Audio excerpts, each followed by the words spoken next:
Thank you for joining us this evening for our Functional Medicine Discussion Group meeting on Lyme disease with Dr. Darin Ingels. I'm Dr. Ben Weitz, and I'm so happy that you've taken the time out from your busy schedule to join us and hopefully to participate in our discussion tonight. If you'd like to ask a question, please type it into the chat bar, and we'll get to it once Darin has finished his presentation. He's going to speak for about 45 to 60 minutes. And after that, we've allotted approximately 30 minutes for Q&A. Please consider attending some of our future Functional Medicine Discussion Group meetings, which are going to continue to be virtual through Zoom, at least through the end of this year and probably the beginning of next year.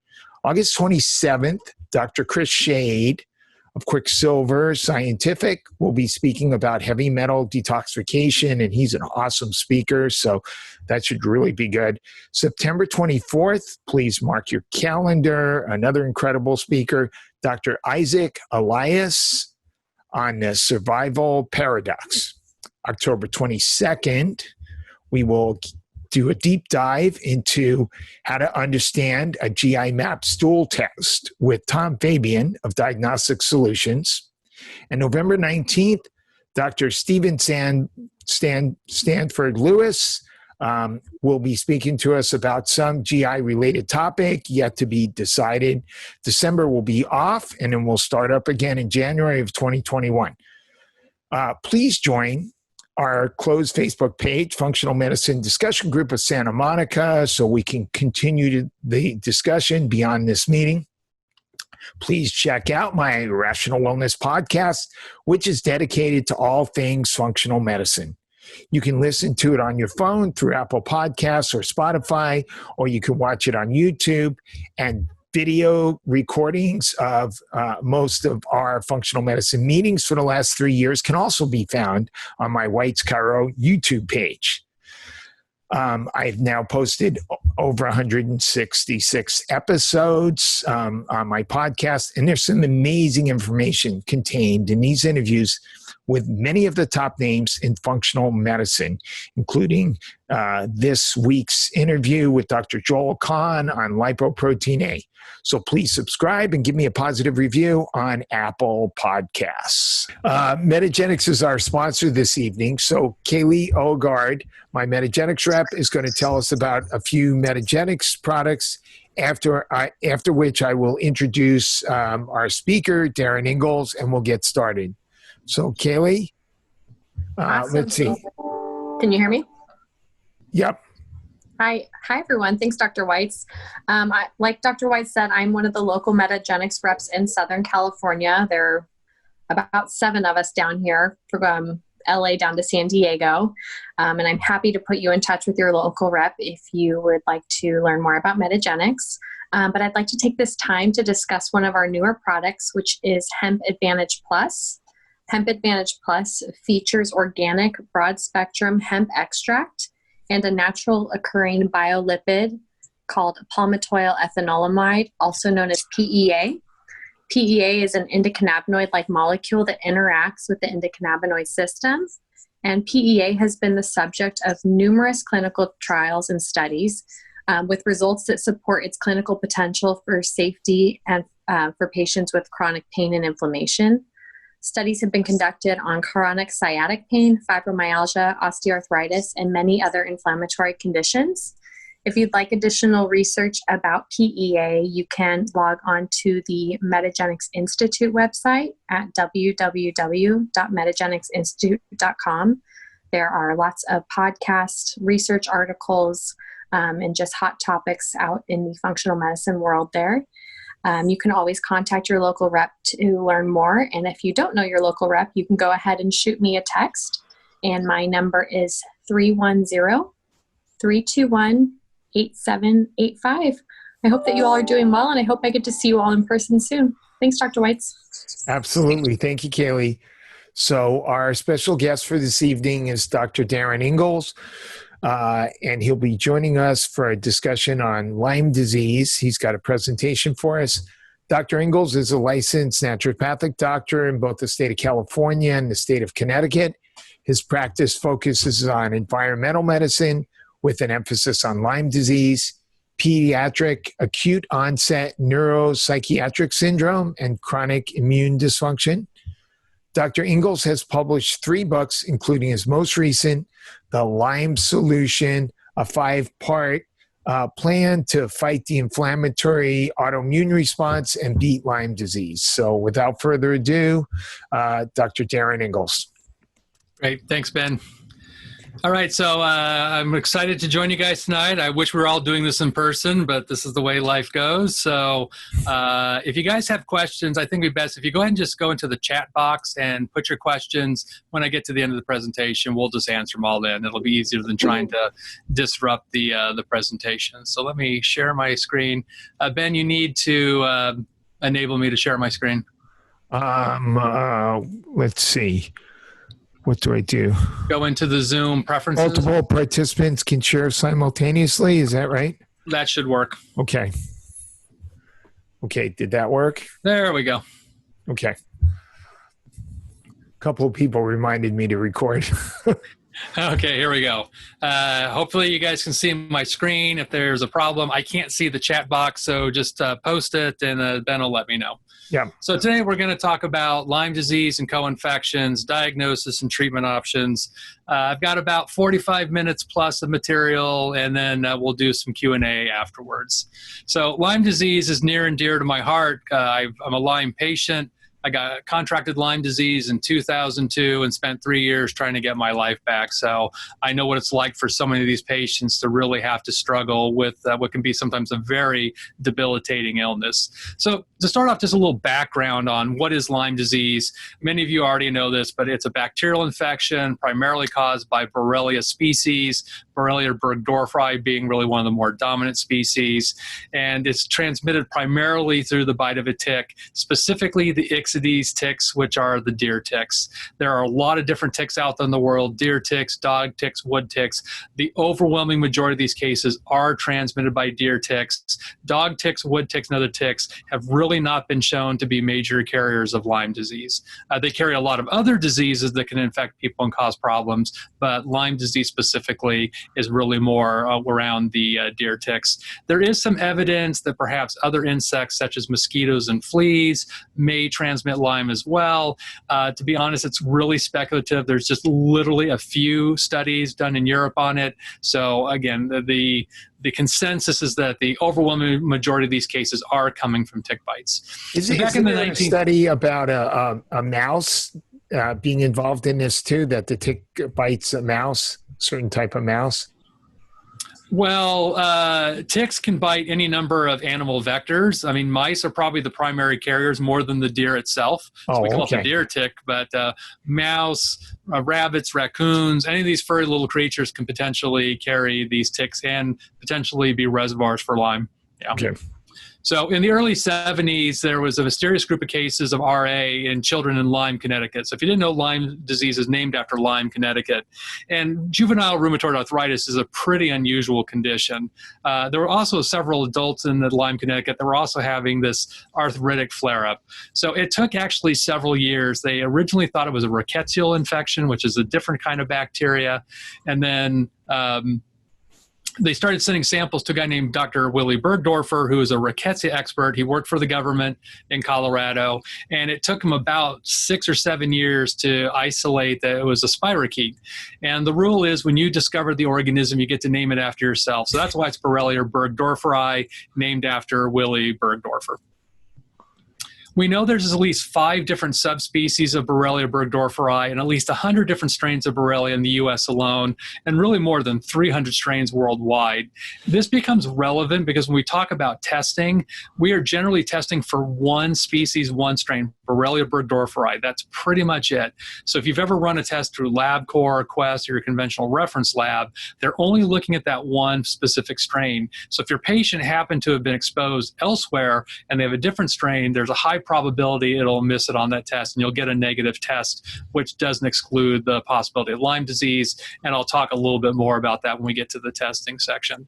And for those of us in California, which is all of us, when I first moved here, I grew up in Southern California. I moved away. I lived in Connecticut for almost 20 years, and I moved back about 2 years ago full time. I've been shocked the number of healthcare practitioners, doctors that tell patients, oh no, we don't have Lyme disease in California. That is the most ignorant statement, uninformed. And if you look at, even according to the CDC, they've identified California as the 5th fastest growing state for the number of Lyme cases in the country. The northern area, the Bay Area, is more endemic than Southern California. But again, we have hills, we have mountains, we have trees, we have areas where ticks do live, and we do see cases here. So if your patient gets dismissed by another doctor, please be the one to do the diligent work and help identify it. Most of the cases, more than 95%, still come from New England and the central part of the U.S. However, Lyme disease has been reported in all 50 states, including Alaska and Hawaii. People travel, so even if you're in a state like Arizona that we don't think about really having a lot of deer ticks, people in Arizona like to leave the heat, they travel, and they may have acquired it elsewhere outside of the state they reside. We know, according to the statistics, that there's more than 300,000 new cases of Lyme disease each year in the U.S. Remember, that's new cases. That's not existing. That's new every year. So we are literally talking about millions and millions of people in the United States living with Lyme disease, many of which who don't realize it. And in Europe, it's about 65,000 cases a year. As you move to different parts around the world, some governments are very cognizant and recognize it. We find most governments are really kind of blind to it and it's overlooked, but we've got cases in Asia, Africa, and other continents outside of, Europe and North America. This is just a picture of the Ixodes tick out on the East Coast, Ixodes scapularis out here on the West Coast. It's mostly Ixodes pacificus. Honestly, I've looked at pictures of both. I can't tell the difference. They look kind of the same to me. They very much have this teardrop shape to them with the sort of black back and sort of reddish orange lining. They look significantly different than dog ticks and wood ticks, which have a much rounder body and a kind of a hard shell.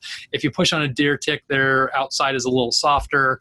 When part of the reason that Lyme disease is so difficult to pick up is that these ticks are teeny weeny tiny, about the size of a poppy seed. Maybe when it's fully engorged, it's a little bit bigger. I can remember seeing a tick on my arm. Actually, I had Lyme disease. I thought it was just a fleck of dirt, and I went to flick it off and it started walking. So small I couldn't see the little legs. So it's a good idea to keep a magnifying glass in your office. I mean, it's rare that you're actually going to be able to find a tick on someone, but if you do, they're so small, having something to magnify to really kind of help identify if that's a deer tick can be really helpful. It is the #1 spreading vector-borne epidemic worldwide. So we see this all over the world. We see more cases in terms of rate than, there's still more cases of malaria and other things like that, but in terms of the rate of infection, Lyme disease is still the fastest growing. And because Lyme is a spirochete, the nature of these corkscrew-shaped organisms is that they can penetrate other tissues and cells a little bit different than other regular rods or other types of bacteria. And as a result of that, it can cause many different kinds of symptoms. In fact, there's over 100 different symptoms that are associated with Lyme disease. So we call Lyme the great imitator, the great mimic, because it looks like so many other things. And I think that's why it gets overlooked so often, because people think it's an autoimmune disease. They think you have mono. They think you have a bad flu. It's very easy to overlook it. But when you start to see these symptoms go on and on and on for a much longer period of time than you would expect for some of these other infections, that's where the red flag goes up that maybe it's Lyme or some other tick-borne illness. So, Lyme itself, Borrelia, is a shapeshifter.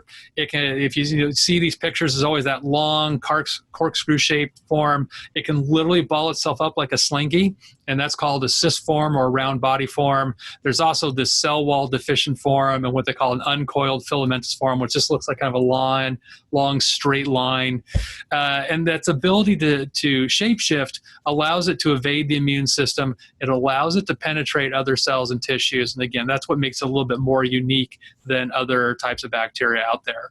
The other thing about Borrelia that's really interesting is that it has a very slow replication cycle. Most bacteria replicate about every 10 to 20 minutes. And to put it in perspective, if you get tuberculosis, Mycobacterium tuberculinum, or tuberculosis, replicates every 15 to 20 hours. So that is much slower than every 10 to 20 minutes. And if you get TB, you go on a triple antibiotic cocktail for 9 to 12 months. Well, if you look at the research on Borrelia, it replicates every 1 to 16 days. So for the life of me, I can't figure out why the recommendation has always been 2 to 3 weeks of antibiotics for an organism that may replicate once during that life cycle. And considering the standard treatment's doxycycline, which actually is bacteriostatic, it's not bactericidal, all it's doing is stopping the organism from replicating, which means it needs to be in a replication phase to work. So there's a little bit of madness here that I can't really get my head around. I don't understand it, but this is sort of the politics of medicine and the politics of Lyme disease. But just understand that you've got an extremely slow-growing organism. So as we start talking about treatment, that becomes relevant because these courses of treatment do tend to go long-term, often for many months, where it's not like a sinus infection that you treat for 7 to 10 days. Most Lyme patients are looking at many months of treatment. So I kind of break Lyme down into what I'll call acute Lyme disease and chronic Lyme disease. This is just for simplification. In reality, there's a lot of overlap. But your acute Lyme people, you're probably not going to see very often unless you do primary care medicine, because these people are generally acutely ill. They're sick. They've got headaches, stiff neck, fever, arthritis, neuropathy, muscle pain, fatigue, chills, lymphadenopathy, heart palpitations, shortness of breath, sometimes Bell's palsy. The hallmark of Lyme disease is that classic erythema migrans or bullseye rash. The CDC says up to 70 to 80% of people who get Lyme disease get that rash. If you look at the literature suggests it's probably closer to 40%. And those of us in clinical practice who work with a lot of Lyme patients, it's probably less than 20%. So if you have a patient who has a bullseye rash, it's do not pass go, do not collect $200. It's absolutely Lyme. There's nothing else in the world that causes that classic rash. The absence of a rash, though, doesn't exclude the possibility of Lyme disease. So don't let that, whatever you learned in medical school, don't let that be your guide about someone does or does not have Lyme. The rash itself is not a reliable marker. And at this point, since I've been in California, I pretty much hardly ever see a bullseye rash. Now, there are other rashes associated with Lyme that are not the bullseye rash. So, when you see a flat rash that's red and spreading, that would still make me nervous, even if you don't see the central clearing. I get a lot of messages from people, especially on social media, that they take pictures of like, is this a bullseye rash? They freak out. Remember, when you get bit by a mosquito, you will get a histamine reaction, and histamine reactions do not always cause a uniform, redness spreading away from the puncta. So people will often mistake it because they see a little bit of clearing thinking it's a bullseye rash. Your biggest thing is when you get a typical insect bite, it usually goes away within 24, 48 hours. At least the redness goes down, the swelling go down. Mosquito bites specifically get raised. Tick bites are generally flat. They don't get raised. You can usually feel another insect bite. If you get stung by a bee, get bit by a mosquito, usually you'll feel it. Ticks have a little bit of anesthetic in their saliva, so when they bite you, you don't feel it. So that's just a couple of quick little tips to kind of differentiate. Is it just another insect bite, like a spider bite or a mosquito bite, versus a tick bite? Most erythema migrans rashes are flat. They'll spread. When I got bit, my rash spread for almost 8 weeks before it started to dissipate. So that is pretty common. So here's a picture of the classic bullseye rash, red in the middle, central clearing, another red ring. And again, if you were to see it early, it might be small, but it'll continue to spread. And again, mine got to be almost 18 inches by the time it was done spreading. These symptoms can occur anywhere within 3 to 30 days following a tick bite. CDC, again, says up to 70% of people get the EM rash. As I just mentioned, that's not always the case. Most people have no recollection of being bit by a tick. These ticks actually like the dark, warm, moist areas of the body. So behind the knees, under the armpit, the belt line, under the butt cheeks, hairline behind the ears. So often they go to places that people don't necessarily see. So if you're out hiking in the woods, you like camping, you like outdoor activities, make sure that you do thorough tick checks, particularly if you've got kids. It's very easy to overlook. And remember, they're small. So just make sure you've got a place that has good light and you can really do a thorough inspection. So I tell parents, like if they go camping, strip your kids naked, go through every crack and crevice. They don't like it, but it's the safest way to ensure that they don't get exposed. As I mentioned, again, the symptoms are vague, look like a lot of other things, and misdiagnosis is very, very common. So if people miss that window of getting diagnosed with acute Lyme, it can progress more into what we'll call chronic or persistent Lyme. As a political note, the government kind of refuses to acknowledge that chronic Lyme exists, even though there's multiple studies out of Johns Hopkins University showing otherwise, and millions of patients living with chronic Lyme, but their feeling is, 3 weeks of antibiotics, and regardless of how you feel, you're done. We've treated the infection. Whatever you're dealing with, they now call it post-Lyme syndrome, but they don't think it's Lyme disease. They think it's just something else. So kind of odd.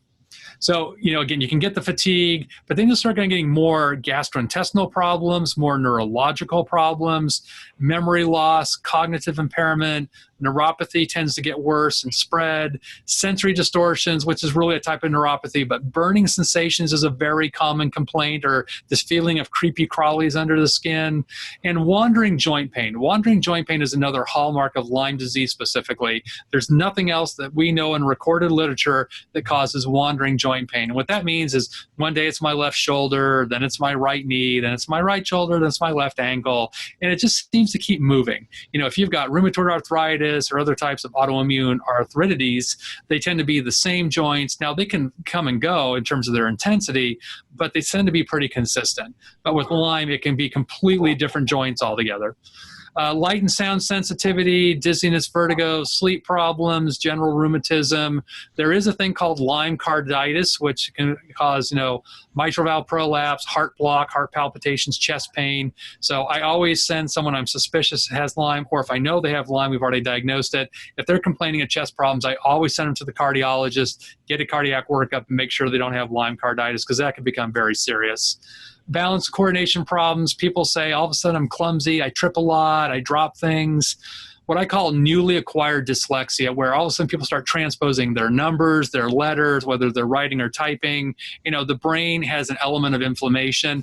I think it is a type of encephalitis that ensues, and that's what triggers a lot of these neurological problems. And finally, we'll see a lot of endocrine disruption, particularly underactive thyroid. Hypothyroidism following Lyme is a pretty common occurrence, well documented in the literature, and sometimes we'll see women having menstrual problems, adrenal issues, and so forth. So as I mentioned, it's the great imitator. It looks like a lot of the things, autism, multiple sclerosis, ALS, chronic fatigue, fibromyalgia, mono, herpes 6, parvovirus, RA, lupus, name any autoimmune immune disease pretty much. And there is some association with Lyme. And, if you look at this list, a lot of these things are descriptions. They don't really tell you why. Rheumatologists, to their credit or to their fault, can help identify that there's an inflammatory process going on in the body, but I don't think they're terribly good at telling you the why. And, these people that get these labels and say, well, I've got a diagnosis of MS. You say to the neurologist, well, why? Well, I don't know. That's just the way it is. Well, it makes a lot of sense. And again, we've got a lot of ample literature showing that microbes are major triggers for autoimmune disease, not just, MS in particular, but, Klebsiella is a major autoimmune trigger, strep's a major autoimmune trigger. So we have a lot of microbes that can do that. And Lyme just happens to be really effective at triggering autoimmune problems. And a lot of these autoimmune issues don't fit the bill of what you typically think of with lupus and rheumatoid arthritis. Often the CRP is normal, rheumatoid factors normal, ANA is normal. I often do see the ANA will come in and out of being positive with people if you measure it over time. That's pretty common with Lyme, but it's always very low titer, and you do all the follow-up tests and everything comes back negative. So it doesn't really point to any one autoimmune problem, but again, you will see that with Lyme. So again, when you see these patients that have these chronic labels without an understanding of really why, it should be probably at least part of your differential diagnosis to test appropriately and just make sure that tick-borne illness isn't at least part of the underlying cause. Like, we all practice root medicine root medicine, right? We want to get to the cause of these things. And I've been shocked at the number of people I've seen who've been to 50 doctors and nobody ever bothered to test them for a tick-borne illness. Then we test it and it lights up like a Christmas tree, and you treat them and they feel tremendously better. We're focusing really on Lyme on this talk, but I at least want to mention that, a lot of these ticks that carry Lyme do carry other infections. So here's just kind of a short list of things that are pretty common. Babesia, which is a blood parasite. It's a cousin of malaria. Bartonella, which we typically think of cat scratch fever, but it can be transmitted through a tick bite. Anaplasma, Ehrlichia, Mycoplasma, Rickettsia, Rocky Mountain spotted fever. Powassan virus, which has shown up in the last handful of years, is a very deadly virus, unfortunately. We've seen most of those cases out in New England. Colorado tick fever, Heartland virus, tularemia, brucella.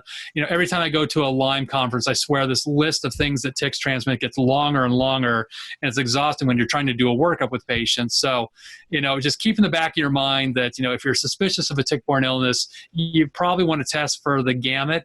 I will tell you, I test for the things I see most commonly first. We see what happens, and then I do kind of a second-tier testing. Instead of doing 50 tests at once, let's take the top 10, the top 12, because those are the most likely ones anyway. And then if we run into a wall, then we can go back and look at all the other ones. So why is there a rise in Lyme disease? Well, again, worldwide, we're seeing an increase not just in Lyme, but other insect-borne illnesses. We've had more dengue virus. Remember Zika virus? That freaked everybody out for a long time, and it kind of just magically disappeared. Chikungunya virus in Central South America. Of course, now, SARS-CoV-2.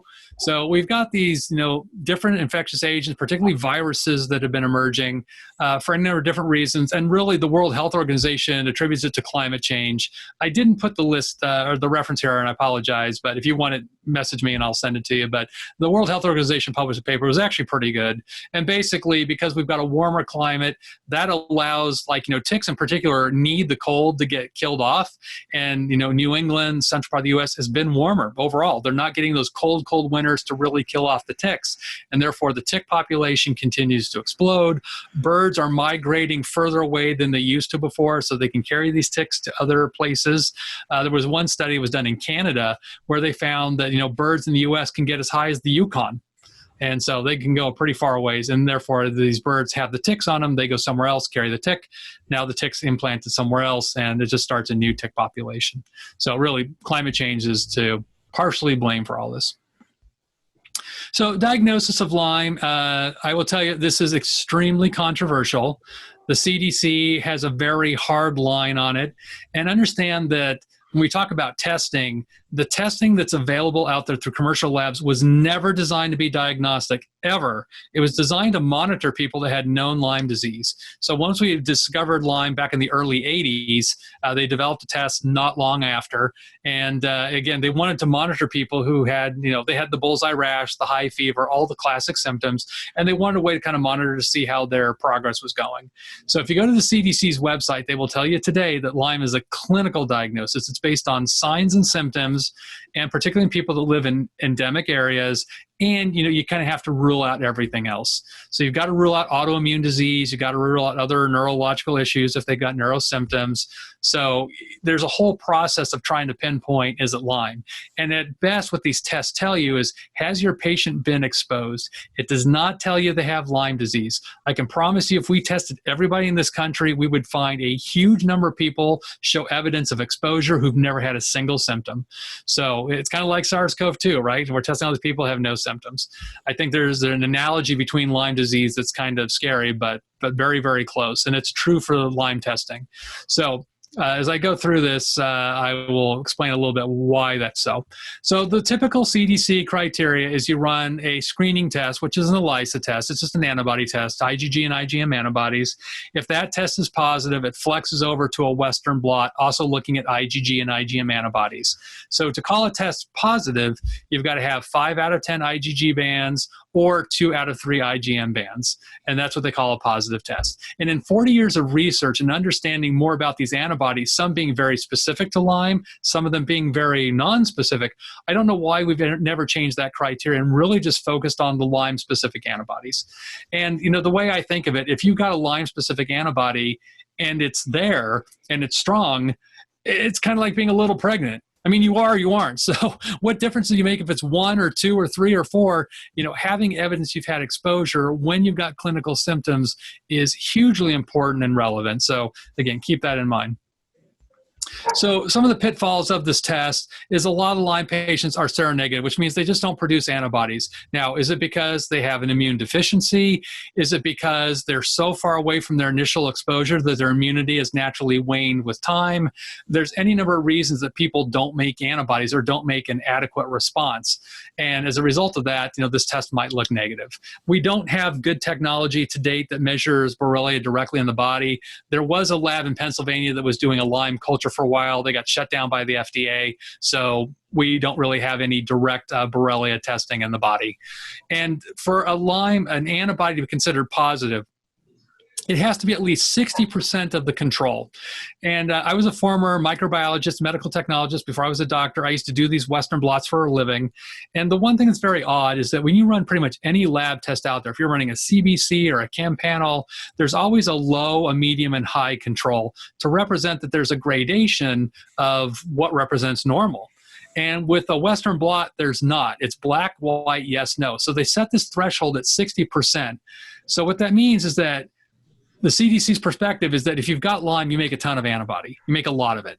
And if you were to do this test within, maybe a few weeks to maybe a month and a half or so of someone being exposed, you might expect that there would be a decent antibody response. But if you learn in immunology over time, it's that immunity wanes. If your exposure was a year ago, 3 years ago, 10 years ago, I wouldn't expect to have the same level. So it doesn't reflect the nature of how antibody levels can change. And that's why I said earlier, if you've got Lyme-specific antibodies, I think that's relevant in conjunction with a patient in front of you that actually has the clinical symptoms. So most conventional labs don't test for the breadth of antibodies associated with Lyme, so you can also miss people. There was a Lyme vaccine that was available back in, I think, in the 90s. It went off the market. It was out for maybe 3 years. Anybody who would have gotten that vaccine would test positive for the 31 antibody. So reference labs intentionally leave it off because anyone who might have had the vaccine, they don't want to call it a false positive. But we now know that there's not that many people who got the vaccine, particularly now, and that 31 antibody can be very specific to Lyme. So that's where if you're using labs that specialize in Lyme testing, I use specifically a lab out of New Jersey called Medical Diagnostic Labs. I like them because they do very comprehensive tick-borne testing, and the best thing is they bill insurance. iGenX up in Palo Alto, California is also a great lab. They do fantastic testing. The only downside is outside of Medicare, they don't bill insurance. So it just gets to be another out-of-pocket expense for your patients. It can also take up to 6 weeks for people to produce antibodies. So depending on when you do the testing, if someone truly you thought had acute Lyme, if you test too early, it may just be that you missed that window yet. They haven't made enough antibody to show up as positive. So I generally, if someone has a suspicious tick bite, I will wait 3 or 4 weeks before I actually do a blood test just to ensure we hit the right window of actually picking up a positive. ILADS has a different criteria. I don't know if you guys know the International Lyme and Associated Disease Society.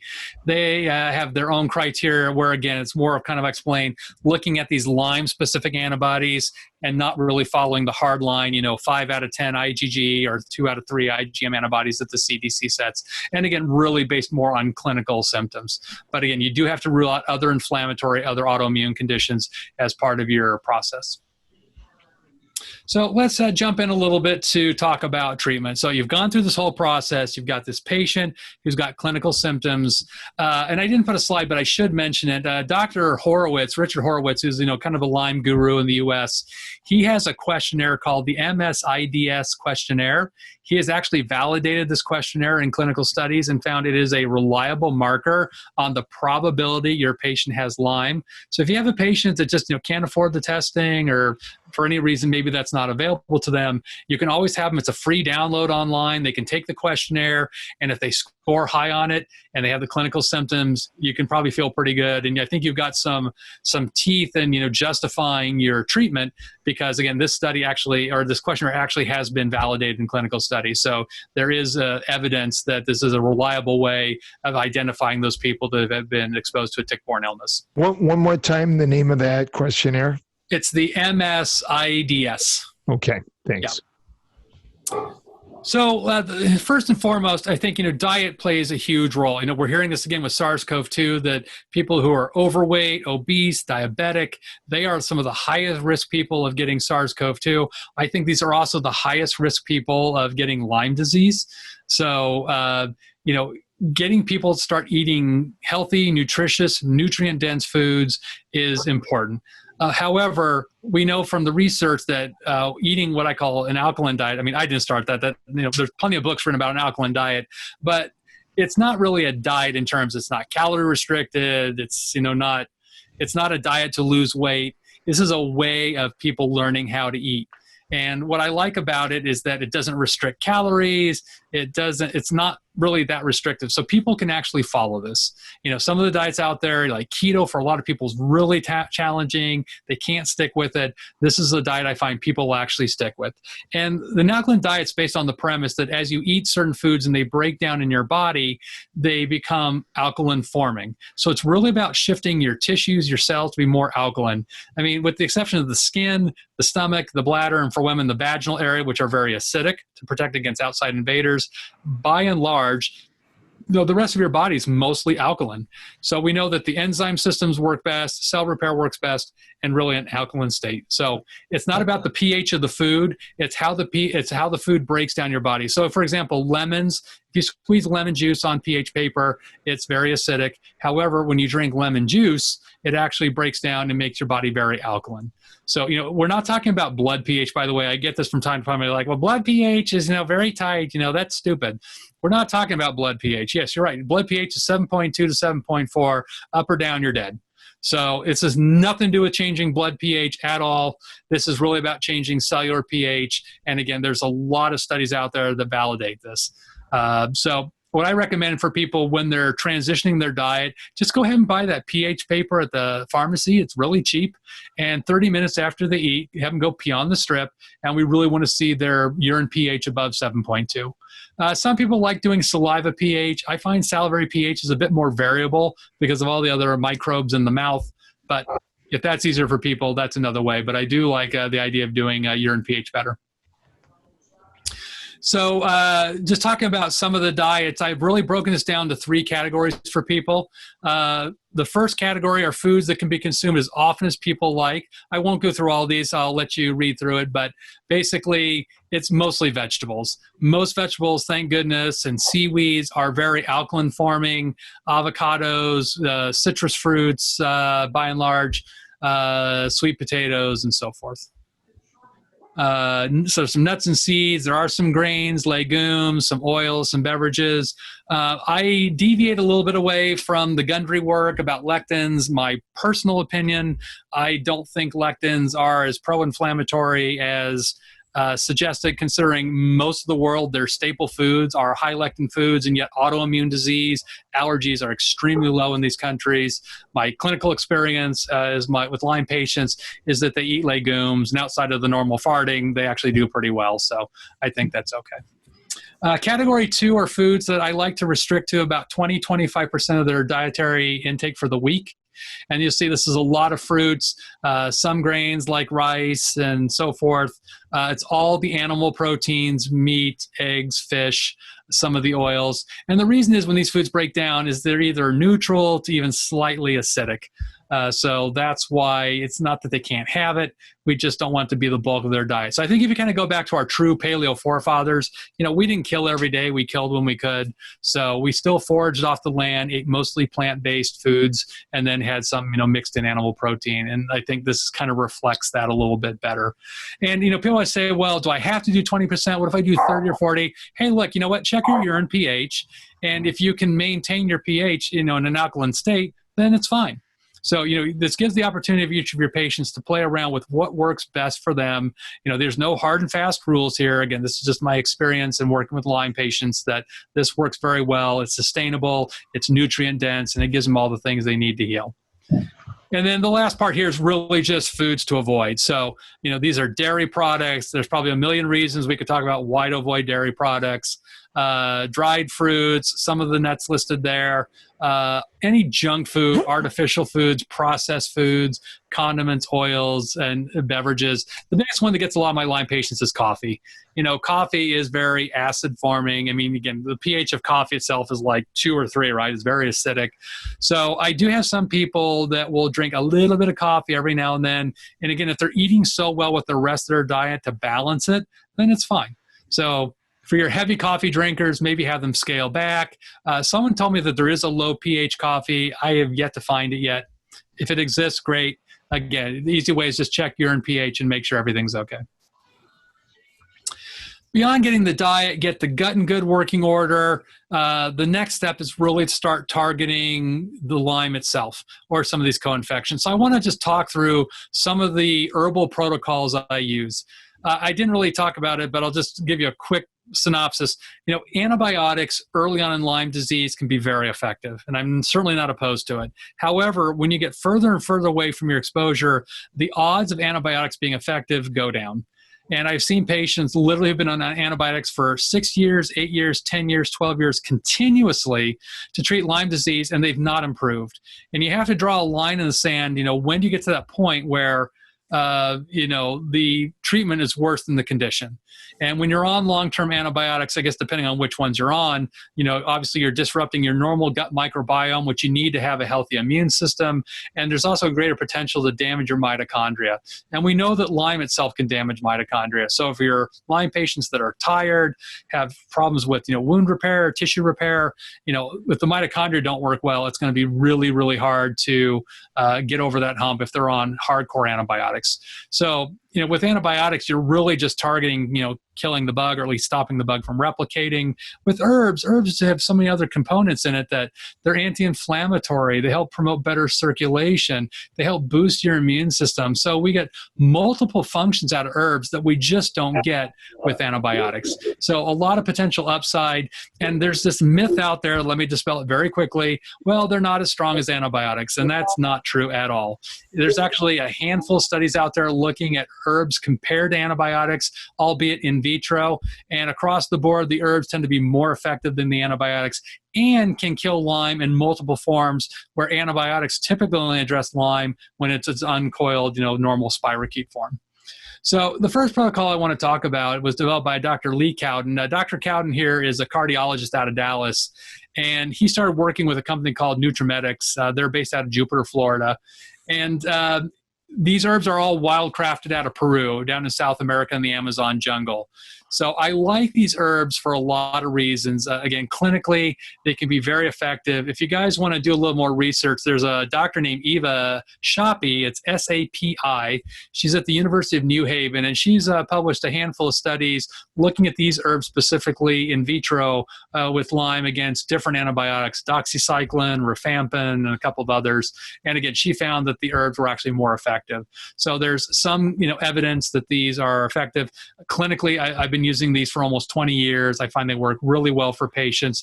These are liquid tinctures. So the other nice thing for your really sensitive people is you can do drop doses and titrate up to a point where you start to see clinical benefit without getting any kind of die-off reaction, Herxheimer reaction, or other side effect. Dr. Cowden's protocol himself, the way that he has it structured is that every month he kind of changes the protocol, the concept being if we keep kind of confusing the bug, maybe it won't adapt. We don't actually have any evidence that this organism can become resistant to herbs. It's a little bit different than antibiotics because herbs aren't used nearly with the frequency of antibiotics. So that has not been my clinical experience. And when I looked at Dr. Shapi's work, there was really just a few of these herbs that were doing the heavy lifting in the whole protocol. So what I have listed here are all the herbs that he includes in his protocol. And then the ones in bold are really the ones that I use most often. So the combination is designed to, again, kill the microbes, support detox pathways, clear metals, basically make the terrain a more hospitable environment to, do what you want to do. It's a 5 to 9 month protocol, again, of constantly changing herbs. And again, they're liquid extracts, so drop doses are possible. I use this with a lot of my kids just because they don't taste horrible. They're drop doses. You can mix in water, a little bit of dilute juice. And again, it gives us a lot of flexibility to adapt it. This is just my protocol on treating acute Lyme disease. I'll let you read through the slide, but there is a difference between if you've got someone you suspect's been exposed fairly recently versus someone you think has more persistent Lyme. So with acute Lyme disease, we basically go in at a fairly high dose to try and hit it hard right off the bat. And we'll typically do a treatment for at least 6 weeks. 6 weeks is the minimum. Because it's a slow-growing organism, we don't want to short ourselves. So at least 6 weeks, and at 6 weeks, we reevaluate. How are you feeling? Sometimes we are on longer, but really no less than 6 weeks. For persistent Lyme disease, I just start at smaller doses and titrate up slowly. When people have had it longer, their disposition to herxing or getting that die-off reaction goes up. So if you just start slow and work your way up drop by drop, again, it just minimizes that impact. Herxing with this particular protocol is not that common, maybe 10 to 15% of people, or with antibiotics, it's much, much higher. So again, it's a much more tolerable treatment. Again, I just have them titrate up 1 drop twice a day, every 3 or 4 days, if there's really no improvement in the way they feel, up to really 30 drops twice a day. They do have one formula here called Berber or Berber-Pinella. This is to help mitigate the detox reaction. So if people start to herx, this particular formula, they can take 10 drops every 10 minutes, every hour, as frequently as they need to. There's nothing toxic about it. It really is to help open up those detox pathways, and sometimes it really helps curtail that die-off reaction. So the advantages of this protocol, it's really easy to administer, clinically it works, and it's pretty cost effective. Those 4 tinctures I mentioned, for most people at max dose, 30 drops twice a day, will last them about a month. Cost about $135 for their cost on all that, so it's not terrible. The disadvantages, again, you can get herx reactions. I said they're not really that common, but they're more common than some of the other protocols. It is a potentially long-term treatment. It does require multiple bottles and dosing schedules, so it's a bit more labor-intensive, especially when people get to the higher doses. They pour their glass of water, and then they grab the 1 bottle, and they count out 30 drops, grab the next bottle, grab out 30 drops, and so forth. So for people who hate counting drops, they don't like it, but aside from that, it's actually pretty simple. The other protocol I want to talk about is developed by Dr. Zhang. He is a Chinese medical doctor and a licensed acupuncturist in New York. When I had Lyme disease myself, after having been on antibiotics for 9 months, I went and saw him. And after being on his herbs for about 3 or 4 weeks, I was 85% improved. So the proof was definitely in the pudding with me, and I've since used his protocol. In fact, it is my primary protocol for Lyme patients. And I'll talk about, the advantages and disadvantages. There's one major disadvantage to this protocol, and that's cost. But it is the most clinically effective protocol that I use with my Lyme patients. So in Chinese medicine, they don't use herbs singly. These are all formulas. So each one I've listed here, even though I've listed an herb like Artemisia, it's actually a formula with Artemisia, a formula with Hatunia, and so forth. So Artemisia is a well-established antimicrobial, as is Hatunia. Circulation P, as the name suggests, helps promote better circulation, breaks up immune complexes. Coptis is an herb they've used in Chinese medicine for years as an antimicrobial. Cordyceps is a medicinal mushroom to help boost the immune system and adrenals. Pereria is an herb they use a lot, actually, for a lot of sinus infections, but it also helps open up the blood vessels. It's great for brain fog. R5081 is to help boost the immune system. The AIM is an anti-inflammatory formula, so that's for inflammation. And allicin, which is a garlic extract, is also a very potent antimicrobial. I don't really use the allicin much anymore, only because of the social issue that it makes people reek and smell like garlic all day, and they hate it. So I used to take allicin, and my patient would just look at me like, dude, did you just have like a pizza in here? So there is a social issue around that. If people don't mind it, it's very effective, but I don't use it as much because most people are still functioning in the world and they don't like smelling like pizza. So the goal of the protocol, again, treat the infection, improve circulation, reduce inflammation, improve detoxification, boost the immune system. I will use actually all these protocols. All my protocols, I actually give a minimum of 2 months. Especially if it's chronic. So, 6 weeks if it's acute, 2 months if it's chronic. At 2 months, if we haven't seen the needle move at all, then it's time to move on and try something else. But I tell all my Lyme patients that have had it for a long time, anywhere from 3 months to a year is normal of treatment. Sometimes it's longer. So just kind of prepare them mentally that they're in for the long game in most cases. So here's my protocol for acute for Dr. Zhang. Again, I'll let you kind of read through that. And by the way, if you guys want copies of these slides, just message me and I'm happy to send you a PDF of all these slides.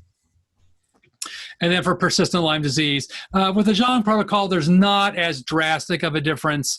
There's just a little bit of a difference in the type of herbs I use. I use Coptis initially for acute Lyme disease. I don't use Coptis as much for chronic Lyme disease because they're on it longer. It has a greater disposition to disrupt the gut microbiome. So that's really the big difference between the two. Advantages, again, clinically beneficial. Herx reactions are actually not that common. I think those combination of herbs actually work well to offset any kind of potential side effects. The disadvantages is just it's kind of difficult to administer because you got to take a lot of capsules. Each formula is, 1 capsule 3 times a day. Some people are taking 5 or 6 of his formulas, so 15 to 20 capsules a day. And when they're already taking a lot of other supplements, it just starts to add up. So a lot of people like the Cowden stuff because at least it's not capsules; they can drink it. In this case, these are capsules, and some people prefer. So you can just talk about your patients. And again, as I mentioned earlier, the biggest downside is just cost. Patient cost on these herbs run about $500 or more a month. So for people who might be on a budget, this may not be the best option, but if money is not the limiting factor and they don't mind swallowing capsules, this is really kind of my go-to protocol. There are other herbal companies out there. Byron White is an herbalist.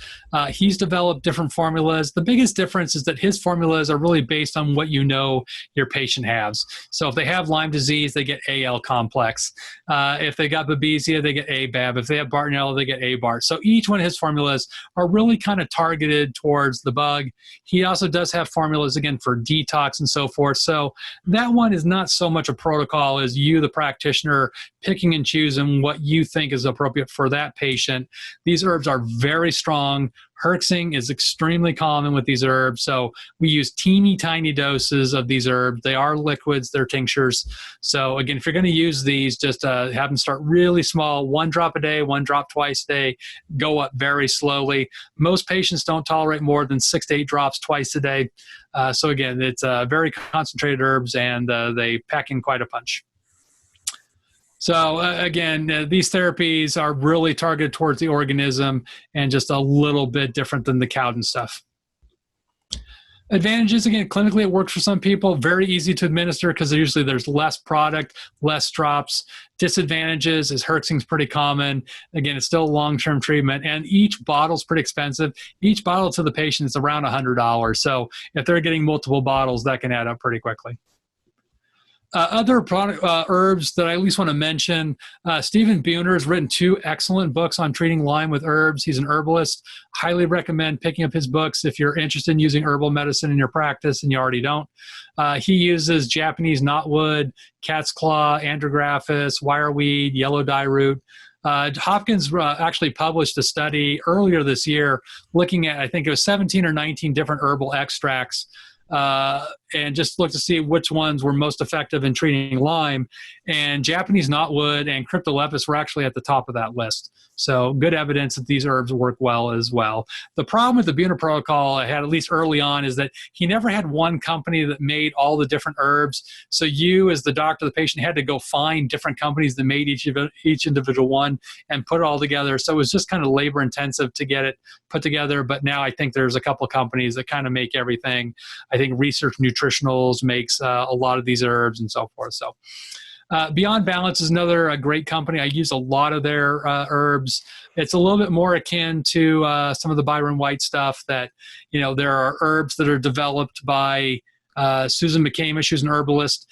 And, there's one for Bartonella. There's I think 3 for Bartonella, 2 for Borrelia, 3 for Babesia. So there's a couple of different formulas, a lot of herbs for detox, and those kind of things. So I like them a lot. The other big thing with their herbs to be aware of is that all of their extracts are in glycerin. Most other companies, when they make tinctures, they put them in alcohol. If any of your patients are using disulfiram to treat Lyme, they have to stay away from alcohol. They get really sick. So you don't want to use any of these tinctures that contain alcohol if your patients are on disulfiram.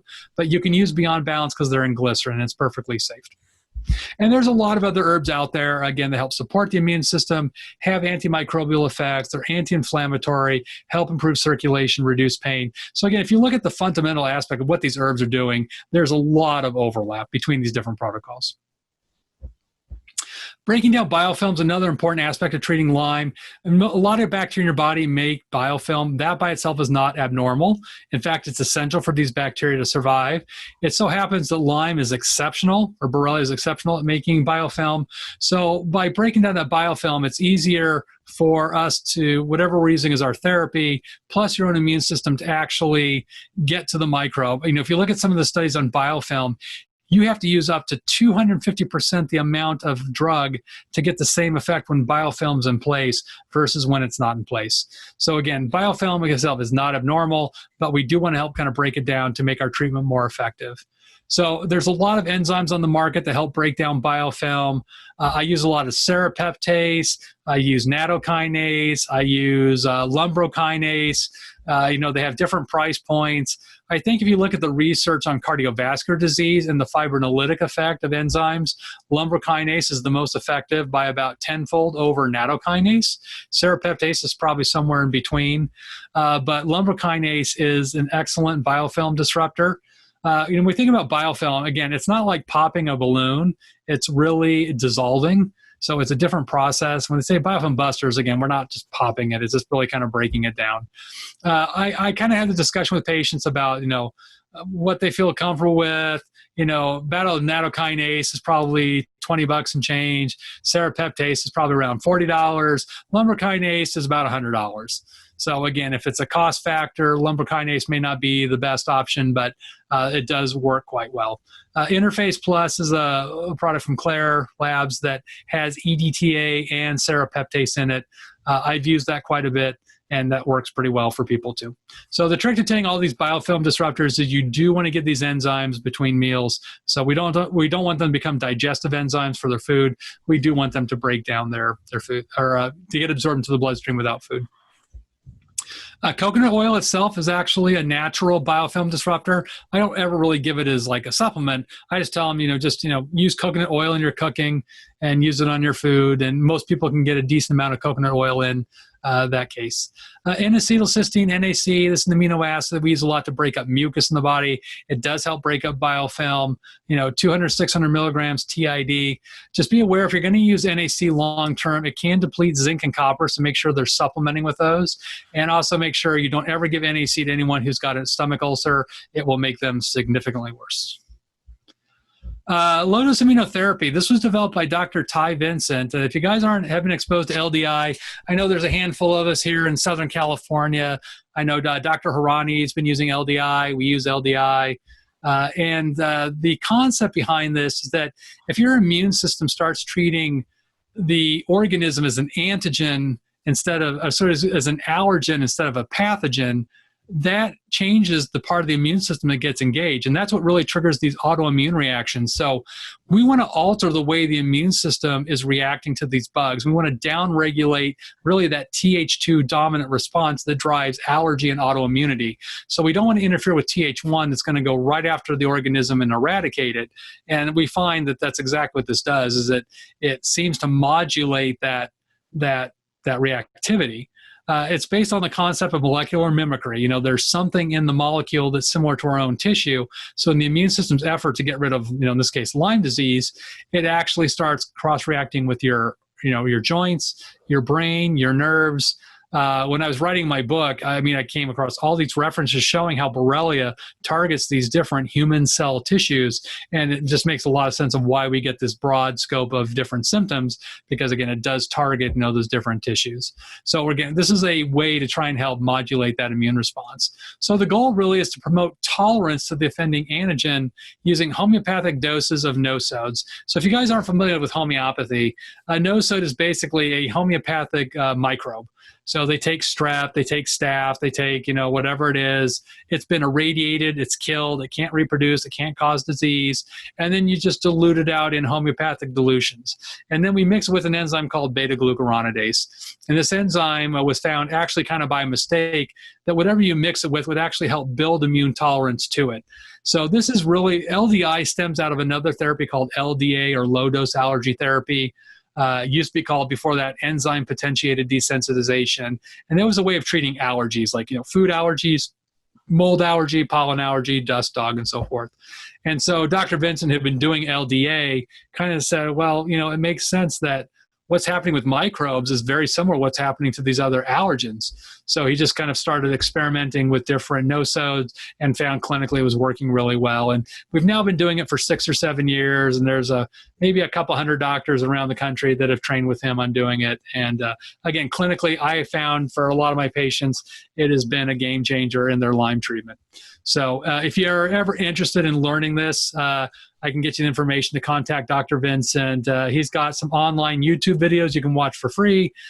He does have a training course coming up in September that's going to be virtual. It was supposed to be in Hawaii, but travel right now is almost impossible, so it's going to be virtual.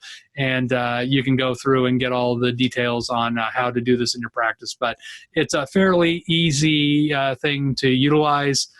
There is an art to it where you've got to learn how to figure out, where to start people with their doses.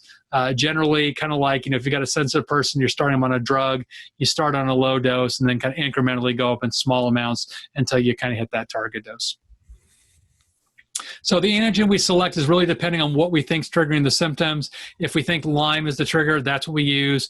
If you've got someone based on stool testing or organic acid testing, if it's an overgrowth of candida or yeast, maybe you want to do the candida antigen, maybe you want to do the strep antigen. We probably have about 40 different antigens we use right now, and I know Dr. Vincent keeps kind of expanding that and experiments with different things, and every year it grows a little bit based on what he and other doctors around the world have been finding. And so this is given as a sublingual administration every 7 to 8 weeks, depending on patient response. So the nice thing about this too is, they're doing all these things every day. This is something they don't have to do every day. It's really about every 2 months. And when you hit the nail on the head, often we'll see changes within 24 to 48 hours. So although it may take longer, some cases, to see the full benefit, it doesn't usually take that long to see if we've really hit the right dose. Pulse electromagnetic frequencies, I just want to mention PEMF. We actually utilize this in the office. This is basically a device that helps put a resonant energy that matches your normal human cell vibration. And if you think about pushing a child on a swing, every time you keep pushing the same direction, it moves them further and further.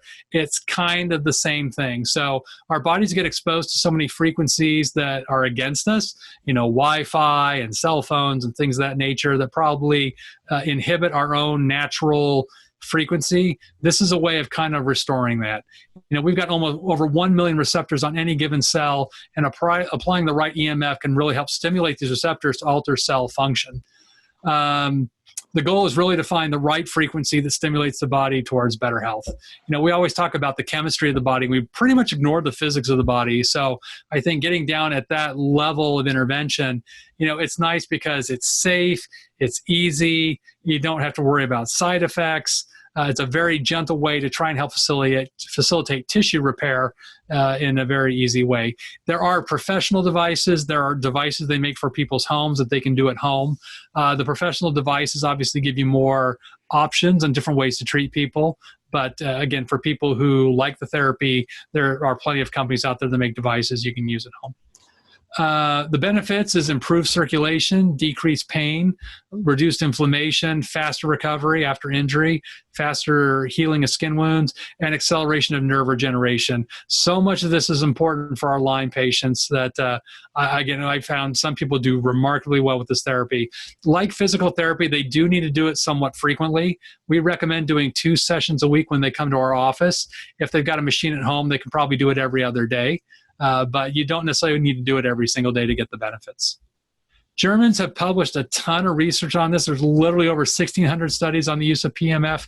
These devices are FDA approved in the US. So again, this is something that can be very beneficial for people who have access to it. and in your own practice, may be something worth adding into as another tool to put in your tool chest for your patients. Low-dose naltrexone, I've been using it for a long time. I'm actually part of the LDN Trust, which publishes a book and several research studies on their website. And naltrexone is an opioid antagonist, but at low doses, it actually enhances endogenous opioid production. So basically, it gets your brain to make its own natural opioids. The short-term blocking of these receptors for 4 to 6 hours leads to an increased level of endogenous opioids for up to 20 hours. So we typically give this at bedtime for that very reason. So by the time daytime rolls around, those endogenous opioids are already circulating. This is all off-label use. There's actually over 40 studies using it off-label for cancer, MS, fibromyalgia, autism. Unfortunately, there's no studies on Lyme disease specifically, but a lot of us in the Lyme world do use this for our patients, particularly those that have pain issues, sleep issues, muscle issues. Here's just a list of some of the studies that have been published. Again, you can read through that. But what I like about it is that the side effect profile is excellent. The biggest side effects you typically see tend to circle around sleep. Some people will talk about getting wild, vivid dreams, but outside of that, it's very well tolerated. I mean, I'm a naturopathic doctor. I'm supposed to tell you drugs are bad, and I use a lot of this medication. I think it's great. The other thing is it's very cost effective. We have a compounding pharmacy here in Tustin that makes a 3-month supply for about $45. So even for people that are on a tight budget, this is doable. It takes about 3 months to get the full benefits once you start people on it. So just tell them if you're going to use it to give it a little bit of time. And we'll typically start with 1 milligram at bedtime, and every 2 weeks go up by 1 milligram. You can go as high as 6 milligrams. I find most people it's somewhere between 3 and 4.5 milligrams where they hit their sweet spot. If you start to get up to 5 or 6 milligrams and they don't feel any different after 2 weeks, you're barking up the wrong tree, and at that point I would ditch it. So just kind of summarize, our treatment approach. Obviously we want to treat the organism if it's acute. We want to treat these other immune distractors if they got food allergies, environmental allergies, because it drives that Th2 pathway. We want to promote better detoxification, fix these endocrine problems that get disrupted, make sure they're sleeping well, get their inflammation under control, get their diet and nutrition under control, help their mitochondrial function if you think it's been disrupted, get their circulation moving, boost their immune system. So these are kind of the fundamental things I think about when I'm dealing with Lyme patients. And, it's sort of, naturopathic medicine 101, functional medicine 101. A lot of these things you're already doing in your practice are very easy to apply, but hopefully the things we talked about tonight will give you just a few more tools to add to the tricks. This is the book I wrote called The Lyme Solution. If you guys are interested, please feel free to pick up a copy. The information in it, I think, it was written for patients, but I think as a practitioner, there's a lot of great information. It goes into a lot more detail about the things we talked tonight, especially the herbs, what they do, why we use them, their chemical action. All the references are in there. It's a very well-referenced book. I have almost 300 references in there, so it's not just my professional experience. It's backed up by research as well.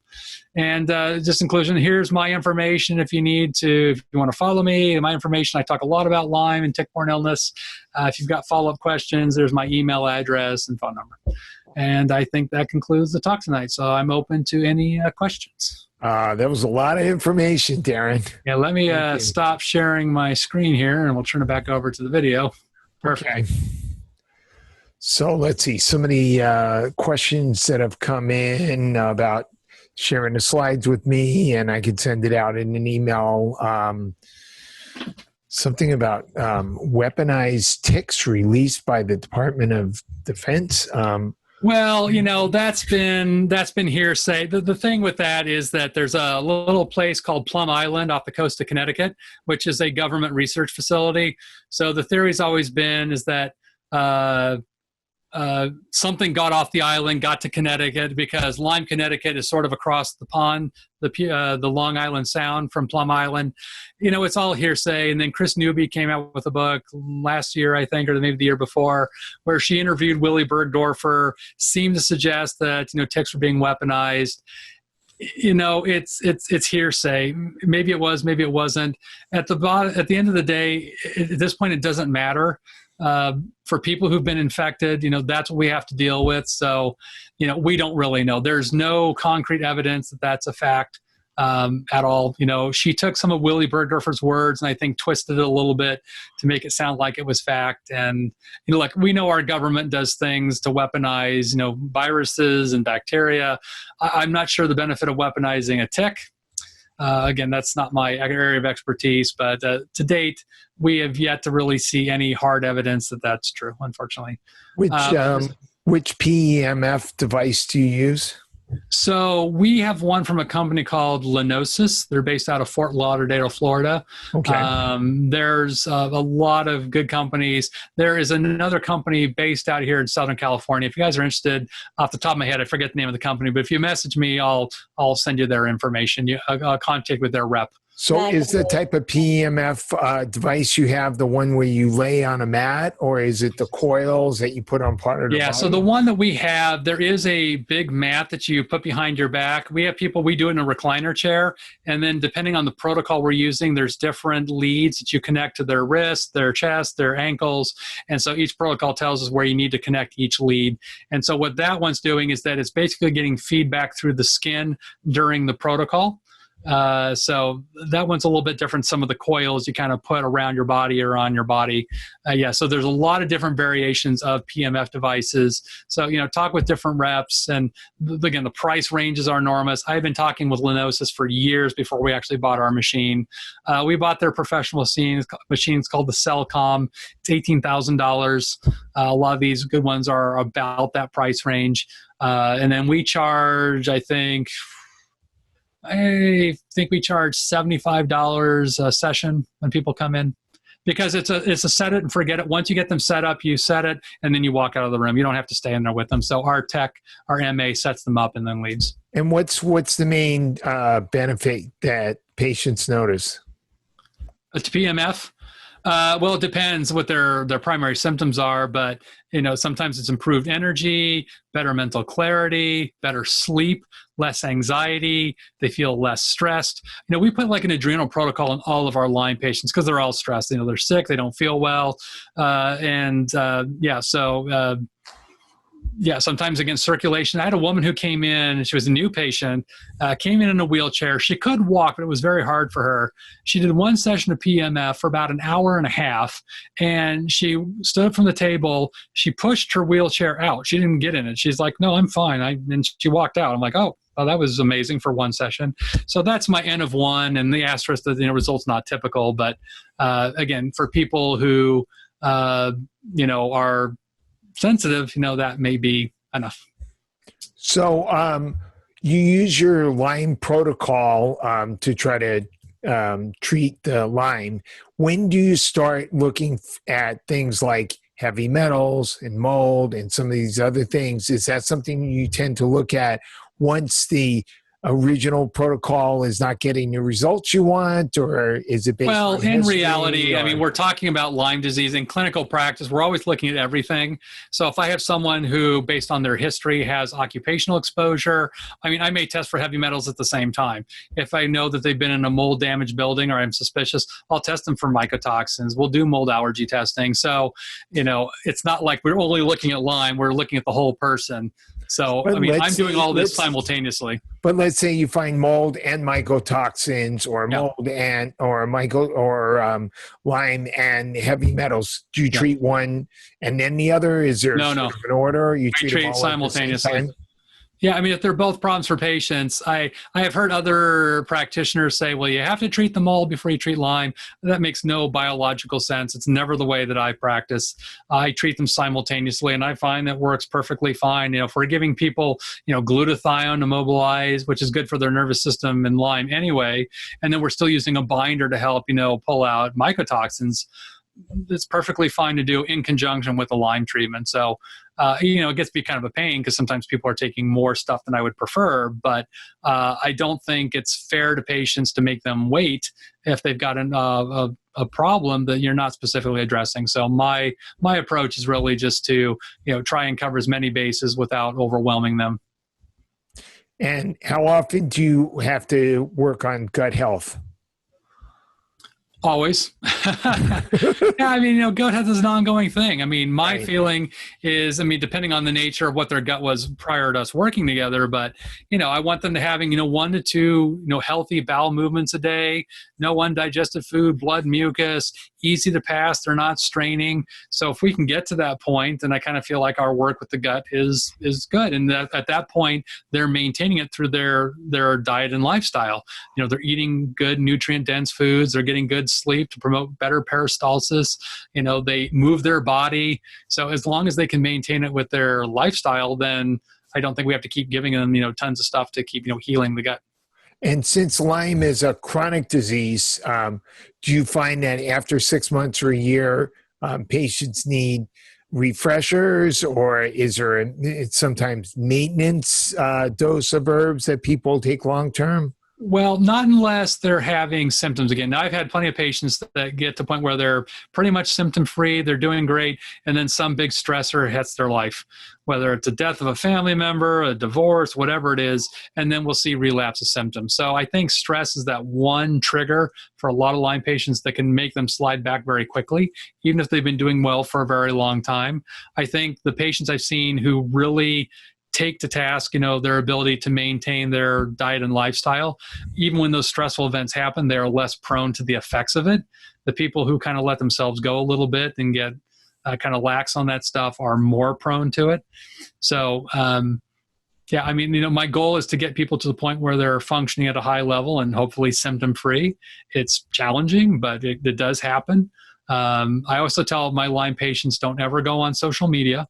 It's the worst place for a Lyme patient, especially these Facebook groups that are Lyme groups. They're allowed to come to mine because I monitor it. And then if there's stuff that's really negative or really misinformed, I either comment on it or I just flat out delete it. So I think people need to be very wary because they're getting so much information off of, the internet, Facebook, and in the Lyme world, there's a lot of misleading information. Now, it looks like you find a protocol of herbs and then keep the patients on that for quite a period of time. But it's kind of a naturopathic principle that I hear a lot of practitioners talk about, and I've gone back and forth on this myself, but is that you need to constantly rotate the herbs because otherwise you stop getting response if you continue to use the same herb. Yeah, and as I mentioned, that I've never really seen. The reason for me to change a protocol is it's just not working. Or if someone's having a side effect, they're just not tolerating it well. But that's why I say I give it that 2-month mark. Again, we're trying to find what works best for each patient. And that's a function of what they tolerate. And that's of course factors of, their genetics, how well their liver detoxifies, all these other external factors. So it's a constant fine tuning of whatever, we need a place to start. And once we start on that path, I said with herbs, we give it 2 months to give it its full time to really see how it works. Because sometimes I said people will start the first month. It's kind of, there's not a lot of progress and people get very discouraged. And then they get to week 5, week 6, and now they turn a corner. So I don't want to keep switching so quick that we can't say that it really didn't work. We may not have given it enough time, but I kind of feel like, I have a good sense of, how long each thing should take to get the kind of results we want to see. And if we're not seeing that, we need to change. What makes me crazy is when I see practitioners that start people on a protocol, they're now 6 months into it. There's no improvement at all. And they want to keep waiting for the corner to turn. At that point, it ain't going to happen. So, give yourself a reasonable time frame. Make sure you're clear with your patients that this is what I expect. And if we don't see the kind of improvement we'd like to see, then we'll, shift gears. Is there part of your protocol that's specifically designed to strengthen immune function? There's specific supplements that are out there that are, specifically to strengthen parts of the immune system. Yeah, and some of that's accomplished through the herbs, but I mean, again, it's really patient specific. Most of our Lyme patients are vitamin D deficient, so most of my patients are getting vitamin D as supplements, and of course, encouraged to be out in the sun. A lot of them take vitamin C, some take vitamin A, a lot of them take zinc. So yeah, we're still doing a lot of things nutritionally to help support their immune system. So yeah. Use things like colostrum or, bovine serum, Yeah, I don't really use a lot of colostrum for no really particular reason. It's just something I've never really used in my practice. I tend to use more of the nutrients for those things. Alan Gaby was my nutrition teacher when I was a med student, and he literally wrote the textbook on nutritional medicine. So mine tends to be probably more nutrition oriented. Right. Somebody asked, do we need to retest to know that we successfully are reducing? That is a great question. I don't know who asked it, but thank you for asking that. No, don't ever retest them again. Honestly, and this is why, I'm not being facetious. The problem is we know from the research that Lyme antibodies can stay elevated for 20 years after you've treated someone, and it will not change your treatment. And what it's going to do is it's going to make you and your patient crazy. I used to test, every couple of months, and we'd see antibody levels go up and down, even if the patient was improving or not improving. So you always feel like you're chasing these antibody levels. The likelihood of getting someone completely antibody-free, it's not zero, but it's pretty close to it. They will probably have IgG antibodies their whole life, and they will come potentially in and out of being IgM positive. I was exposed 18 years ago. I actually did my Lyme test just for fun about a month ago, and it looks like I have acute Lyme disease. Wow. So don't use it as a marker. Unfortunately, there's not a single reliable blood marker that we can use to tell whether somebody's better or not. Now, if you do like your standard chemistries, if someone did have a high CRP, maybe we'll see it come down. But outside of that, CD57, a lot of doctors like to tout it as being a reliable marker for Lyme. It's not. And I have yet to see a single person that ever had their CD57 checked before they had Lyme. So they come back and say, well, you got chronic Lyme because you have a low CD57. So, yeah, I have not found a single marker that we can reliably use to monitor people's progress. So this is the slippery part of, managing Lyme patients, is that you've just got to go with their symptoms. I think having them take that questionnaire periodically is a good way to kind of see how they're progressing. In my book, I have an abbreviated version of the MS-IDS questionnaire. You can photocopy it if you like and hand it out to your patients. But that's a really easy way to kind of monitor in between without doing more complicated testing. Just kind of where are you at? And it's good for patients too, because they live with themselves. It's like watching grass grow sometimes. Day to day, they don't necessarily see the progress, but over the course of weeks and months, you start asking about, well, what about your neuropathy? Oh yeah, I forgot I had that. Oh yeah, I guess that's gone because I still have joint pain. So it's a good way to kind of keep tabs. And it's also just for documentation standpoint, it's good to have them fill out that questionnaire periodically and just put in your chart as a way of monitoring their progress. Is that questionnaire in place of like an MSQ, or you use an MSQ as well?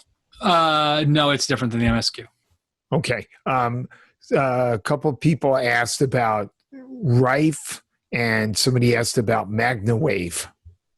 I don't know what MagnaWave is. I think the MagnaWave, correct me if it's the thing you put on your wrist. I think that's what it is. You can chime in if that's it. So okay. Rife, I have had patients who've used Rife who've actually reported they feel a lot better. I had one patient I worked with for a long time in New York, and she got marginally better, but not 100%. And then she kind of disappeared from my practice, and she popped up in California 5 years later. And when I first saw her, she was very feeble. She walked with a cane, very disabled. And she walks in the next time, no cane, strong. I didn't even recognize her. And, we said, well, what did you do? And she said, well, I stopped doing everything, and I did Rife every day for 2 years. Wow. So, again, N of one.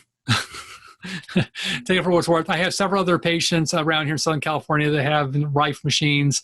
Again, I think it's a tool. I don't know that I would rely completely on Rife, but,